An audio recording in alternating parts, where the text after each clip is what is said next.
সব বিতর্ক আলোচনা আর দীর্ঘ আইনি লড়াইয়ের অবসান।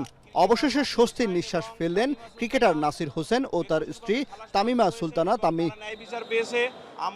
আগের স্বামীকে ডিভোর্স না দিয়ে বিয়ে করার যে অভিযোগ তার বিরুদ্ধে আনা হয়েছিল তা প্রমাণ হয়নি আদালতে। ফলে ঢাকার চিফ মেট্রোপলিটন ম্যাজিস্ট্রেট আদালত আজ দুজনকেই এই মামলা থেকে বেকসুর খালাস দেন।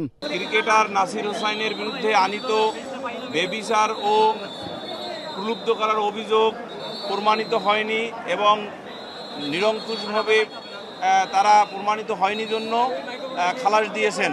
আদালতের রায়ে বাদীর সাথে অন্যায় হয়েছে অভিযোগ তুলে উচ্চ আদালতে যাওয়ার কথা জানিয়েছেন বাদী ও তার আইনজীবী।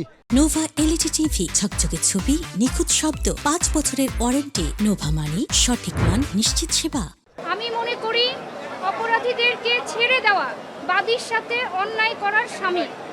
শুধু এই জন্য আমরা এই পরিপ্রেক্ষিতে আমরা অপেক্ষা করছি এই মামলার যখনই লিখিত রায় বের হবে তখনই তার বিপক্ষে তার বিরুদ্ধে আমরা উচ্চ আদালতে আপিল করব। আমরা এত এভিডেন্স জমা দিচ্ছি, তারপরে আমাদের সাথে পিবিআর রিপোর্ট ছিল, তারপরে যদি এরপরও যদি ন্যায় বিচার বাংলাদেশে না পাওয়া যায় তাহলে আর কোথায় পাওয়া যাবে?